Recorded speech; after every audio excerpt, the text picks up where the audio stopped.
मलिक से ना मेरी साथी क्यूंजा रहती है, लेकिन आज जो मलिक ने आपके पहले सवाल के जवाब में बात की ना, अब मैं ईमानदारी से बिल्कुल ईमानदारी से मैं इसे सलूट पेश करता हूँ। इसने सारी बुराइयों का हल नहीं, अब तशखीस जो है वो करके डायग्नोसिस करती है, ठीक है ना, कि हम क्या कर क्या रहे हैं 75 सालों से। अच्छा, अभी ये जो खातून बात कर रही थी और क्या नाम था, अंजुम हमीद साहिबा। देखें, ये मलक फिर किसी वक्त में मेरे पे ये बात चढ़ाई करेगा कि इसी को गरीब और कमज़ोर मिल जाते हैं, हर बारी कोई ना कोई से मिल जाता है। हमारे एक जानने वाले बच्चा वन वे आ रहा था, तो पुलिस वालों ने पकड़ के उस पर पर्चा दिया हफ्ते की रात को। वो जेल चला गया, थाने चला गया, कैद हो गया। उसका बाप नहीं है, वो अपने घर का अकलौता कमाने वाला है। ये खबर घर तक पहुंच गई।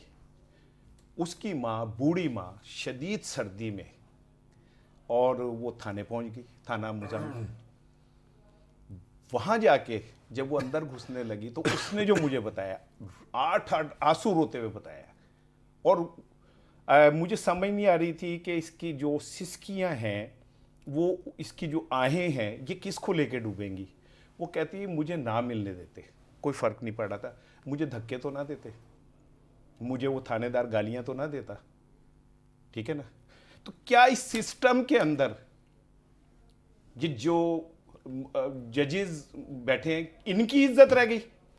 उन माओं की कोई इज्जत नहीं है, उन बेटों की कोई इज्जत नहीं है जिन्हें आप हमेशा कीड़ों की तरह कुचल देते, उन माओं की जिनको धक्के दे देते, जिनको गालियां देकर आप थाने से निकाल देते। क्या वो रियासत पाकिस्तान का हिस्सा नहीं है? क्या आईने पाकिस्तान उन्हें तहफुज की जमानत नहीं देता? इन्हें को देते खाली? इनकी जमानत, इनका तहफुज है, बस इनका शिमला ऊंचा रहना चाहिए। हमारी पग जो है पैरों के अंदर आप कुचल के रख दें। आप हर बात जी फला की इज्जत, फला की इज्जत, फला की इज्जत, और ये 24 करोड़ लोगों की इज्जत कौन करेगा? इनको तुमने बांदर किला इनके साथ खेल रहे हो, ठीक है ना। वो देखे, मैं कह रहा हूं कि अगर मेरी किसी बात पे ये मुझे मना करता है, यार तू ही ना बोल, ठीक है। अगर कोई मुझे पकड़ेगा इस बात कहने पे, तो फिर मरियम को कोई क्यों नहीं पकड़ता?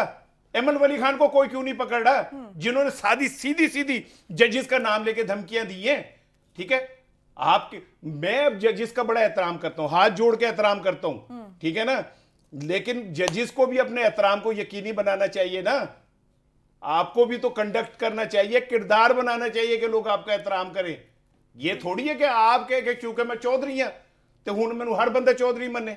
चौधरी को चौधरी की तरह बिहेव, आप कहते सरदार आपने नाम के साथ लगाया, आपके साथ जज और सरदार साहब भी बैठे होते, तो यार मतलब you have license to kill, आप किसी की भी इज्जत उतारते।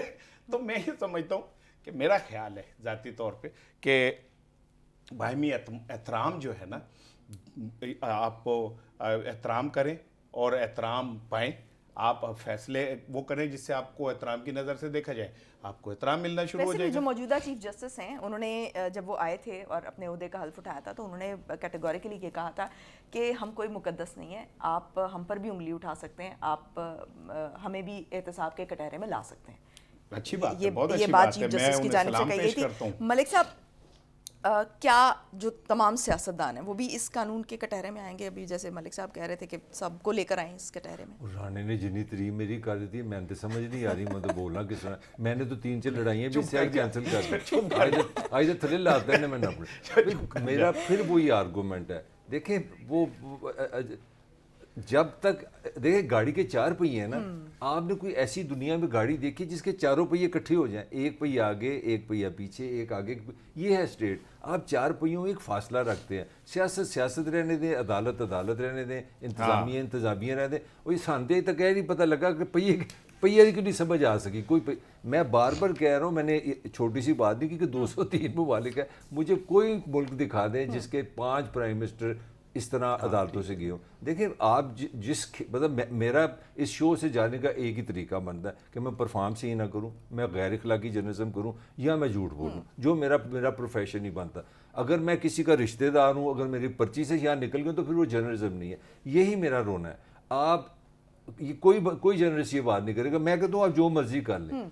JIT वैसे सोशल मीडिया पे बनी है, ये हमेशा होता रहा है ये हमेशा होता रहा है, क्योंकि जब आपने पॉलिटिकल डिसीजन करना है, अब तो हमारी ये हालत हो गई है कि हम लोग इतने बदकिस्मत पाकिस्तान के, हम लोग बड़े सियाने हैं, हम तो अच्छी खासी तरह भी लेते हैं, टाई कोट भी पाकर ड्रामा भी करते हैं। मुझे तो तरस आता है नौजवानों पे, ना बेचारों के लिए अखबार पकड़ते हैं, अच्छा ये उस पार्टी का अखबार है, अच्छा ये टीवी उस पार्टी का टीवी, और ये जर्नलिस्ट उस ये एंकर उस पार्टी का है, ये जज उसके साथ है, बंदयाल तो उसके साथ है, उसकी साथ उसके साथ है। यार हमने 2024 में इंस्टीट्यूशनल थिंकिंग ही ख़त्म कर दी है, इदारों की थिंकिंग ही ख़त्म हो गई है।